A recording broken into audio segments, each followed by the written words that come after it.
Baik, assalamualaikum warahmatullahi wabarakatuh. Perkenalkan, nama saya Nila Safila, NIM 43220864 dari program studi budidaya tanaman perkebunan golongan B. Di sini saya akan menjelaskan proses pembuatan gula tebu, di mana dalam proses pembuatan gula tebu melewati beberapa stasiun, yaitu stasiun penggilingan, stasiun pemurnian, stasiun penguapan, stasiun pemasakan, stasiun pemutaran, dan stasiun penyelesaian. Sebelum memasuki stasiun pertama, yaitu stasiun penggilingan, di mana tebu dipanen dan diangkut ke pabrik menggunakan truk, traktor, maupun dengan bantuan hewan. Yang dimana bahan utama di stasiun penggilingan ini yaitu tebu hasil preparasi akan dilakukan penggilingan atau milling. Milling merupakan proses penggilingan batang tebu untuk menghasilkan nira, disebut juga dengan istilah ekstraksi untuk menghasilkan ekstrak berupa larutan.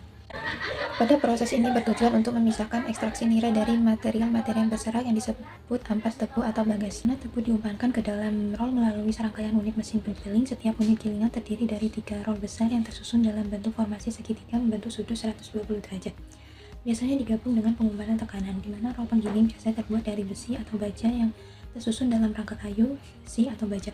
Roll yang disusun secara seri ini memiliki permukaan beralut membentuk V dengan sudut 30 derajat, di mana pada stasiun giling tebu akan melewati pemerahan sebanyak 2 kali, yaitu antara roll muka dengan roll atas dan antara roll belakang dengan roll atas, di mana ampas yang keluar dari unit giling 1 kemudian digiling kembali pada unit gilingan 2, lalu ke gilingan 3, dan seterusnya ke gilingan 4 untuk gilingan 1 sampai memiliki kontraksi yang sama, yaitu berupa silinder atau roll yang permukaan yang alurnya bergerigi. Yang selanjutnya yaitu sanitasi giling bertujuan untuk mencegah atau memperkecil aktivitas mikroba yang merusak nira serta menekan pH nira rendah. Sanitasi gilingan dapat berupa penambahan susu kapur serta asam fosfat. Penambahan susu kapur akan mengatasi masalah keasaman sehingga dapat mencegah terjadinya gula universal serta dapat berfungsi sebagai pencernih. Yang selanjutnya yaitu nira masuk pada stasiun pemurnian. Stasiun pemurnian bertujuan untuk menghilangkan kotoran atau zat bukan gula yang terdapat dalam nira mentah yang berasal dari stasiun penggilingan dengan kotoran yang tercampur dengan nira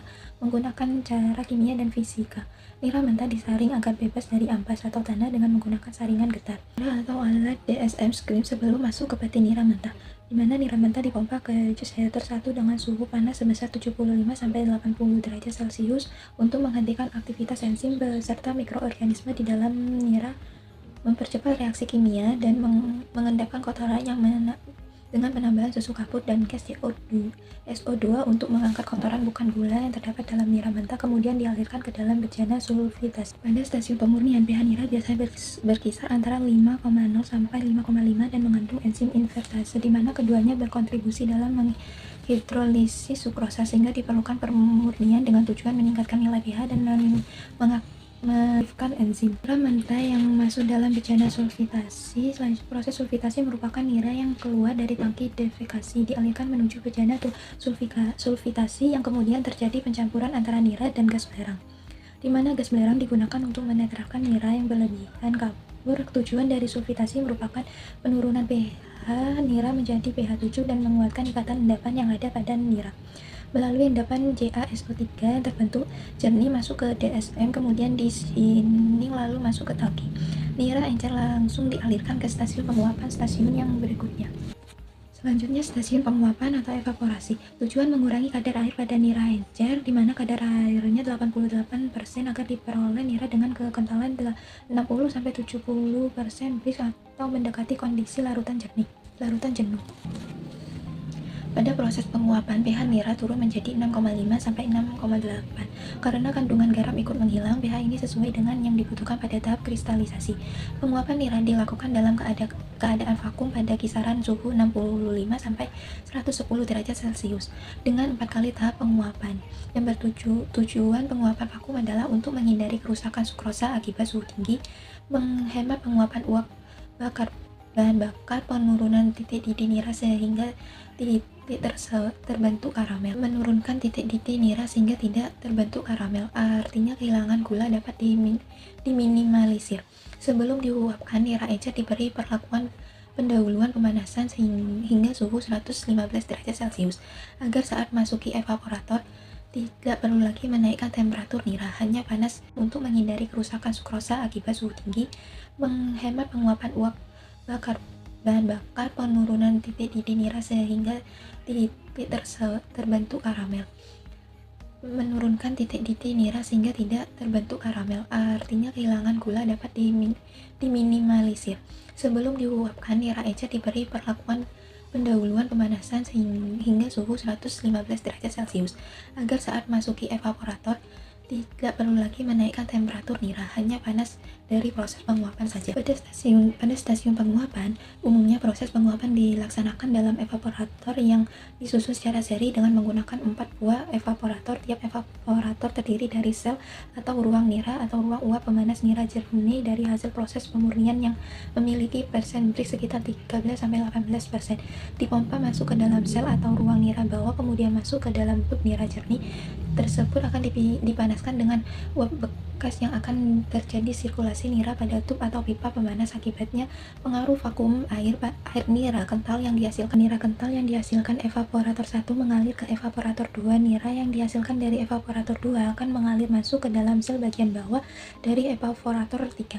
Nira yang dihasilkan dari evaporator 4 akan mengalir masuk ke dalam peti nira kental dan kemudian dipompa ke dalam bejana sulfitasi nira kental untuk dibleachingkan di stasiun kristalisasi atau pemasakan, di mana bertujuan membentuk kristal-kristal gula dari nira kental. Nira kental pada kondisi jenuh membentuk kristal dengan sistem vakum. Proses pengkristalan dilakukan secara bertahap untuk mengurangi kemungkinan kehilangan gula dalam waktu sesingkat mungkin. Nira dimasak di dalam bejana vakum dan dicampur dengan bibit gula untuk menumbuhkan kristal gula dari sukrosa yang terkandung di nira kental. Pemberian bibit gula dilakukan untuk mempercepat proses kristalisasi dan memperbanyak kristal gula yang dihasilkan, di mana pada proses kristalisasi dibagi dalam beberapa tingkatan masakan, yaitu 1. Sistem masak 4 tingkat masakan A, B, C, dan D. 2. Sistem masak 3 tingkat masakan A, B, C, atau A, C, D. 3. Sistem masak 2 tingkat masakan A dan D, di mana pada masakan A disebut juga sebagai masakan produk sebagai masakan penentu jumlah gula yang diproduksi. Produk yang dihasilkan berupa gula A dan sirup stok A. Masakan B merupakan masakan antara buffer, dibuat untuk menekan gula yang hilang atau terikat dalam tetes. Produk yang dihasilkan berupa gula B selanjutnya digunakan sebagai gula produksi atau masakan produk. Masakan C juga termasuk ke dalam masakan antara, dibuat sebagai bibit masakan A untuk memperbaiki kualitas dari produk masakan A jika masakan A belum memenuhi. Jika masakan A telah memenuhi kualitas, maka masakan C biasanya tidak dibuat. Masakan D dibuat sebagai pengendali proses, artinya masakan D dapat secara langsung menekan kehilangan gula pada tetes. Jika masakan C tidak dibuat, produk yang dihasilkan dari masakan D berupa D2 digunakan sebagai bibit inti kristal untuk masakan produk masakan A dan B. Jika masakan C dibuat, maka gula D2 digunakan sebagai bibit inti kristal pada masakan C. Dari stasiun masakan diperoleh kristal gula kental, yang selanjutnya akan diproses ke stasiun putaran. Stasiun putaran atau sentrifugasi bertujuan memisahkan kristal gula yang terbentuk dari larutan atau sirup yang melapisi secara sentrifugal. Fungsi penambahan air kondensat adalah untuk mencuci kotoran dan melarutkan sirup yang masih menempel. Prinsip kerjanya adalah GAA sentrifugal akan membentuk larutan sirup terdorong keluar melalui lubang-lubang pada saringan yang terbentuk. Tromol berputar sedangkan kristal gula akan tertahan. Ada stasiun putaran yang merupakan tempat berlangsungnya proses pemisahan kristal-kristal gula yang terdapat dalam masakan dengan larutan induknya dengan menggunakan alat Higrad-Fugal atau HGF untuk masakan A dan SHS, di mana pada HGF menghasilkan kecepatan putaran yang cepat, bersifat diskontinu dan beroperasi secara otomatis. Konstruksi dari putaran ini terdiri dari tromol yang dilengkapi dengan saringan. Dalam pemisahan campuran ini digunakan sistem penyaringan yang mekanismenya menggunakan gaya sentrifugal. Dengan adanya gaya sentrifugal, benda akan terlempar menjadi pusat.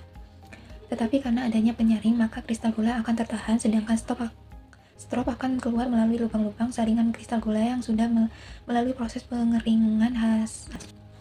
Selanjutnya masuk pada stasiun ke-6, yaitu stasiun penyelesaian, di mana bahan utamanya ini merupakan kristal gula dan akan menghasilkan kristal gula dengan ukuran 0,9 sampai 1,1 mm. Mengkautkan ke sugar bean, di mana gula dengan ukuran lebih dari 1,1 mm disebut gula kasar, gula dengan ukuran di bawah 0,9 mm disebut gula halus. Kristal gula yang sudah melalui proses pengeringan harus disortasi terlebih dahulu sebelum dikemas untuk dipasarkan